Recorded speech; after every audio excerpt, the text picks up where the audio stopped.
Hi, I'm Robert O'Brien and welcome to my video on how to make a cutaway guitar.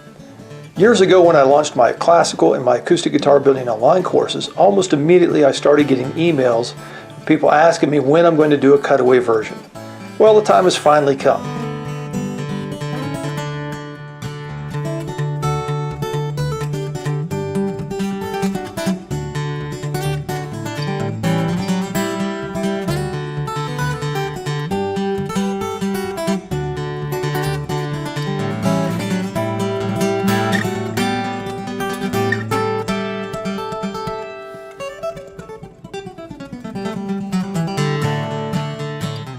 So in this video, I'm going to teach you how to design and build your own cutaway guitar. So basically there are two types of cutaway guitars, and they're given Italian names for some reason. If anybody out there knows why they're given Italian names, send me an email, let me know, because I don't know. So the first one is called a Florentine cutaway, and that's the one where the cutaway comes to a point. The other one is called a Venetian cutaway, and this is the one that is rounded rather than pointed. Both of them have their pros and cons when building. As far as aesthetics, it's basically a personal preference. Tonally, they're both the same. This reminds me of another aspect of a cutaway build. What does it do tonally to the guitar? And it's my professional opinion, you can take it or leave it, this is just Robert O'Brien talking here, is that the tonal aspects are not altered when doing a cutaway guitar. In my opinion, the area above the sound hole does not come into the equation when producing the tone.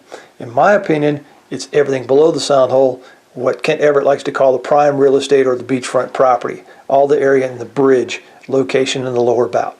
So we're not going to address tonal aspects in this video. The focus of this video is going to be the Venetian cutaway or the rounded cutaway as opposed to the pointed. Many of the design and construction techniques that I'm going to present in this video are transferable to the Florentine cutaway as well. Here are some things to consider when designing and building your cutaway guitar.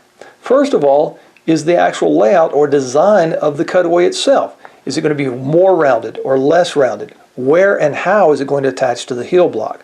Is the fretboard going to be flush with the side? Are you going to do a traditional type heel, or are you going to have the heel come flush with the side where it meets the heel block? These are some things to consider in the design and the layout stage. The next thing to consider is how the heck to bend the side and the binding without breaking them.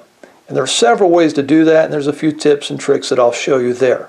Third is the design and the execution of the heel block. Now this has to come into play in the first step, which is the design and layout of the cutaway itself, and we'll talk about that. The last thing to consider is the bracing of the soundboard and the back as they go through the cutaway area. Will you need to alter them or change the angle in any way? So let's go ahead and get started with the design and the layout of the cutaway area itself.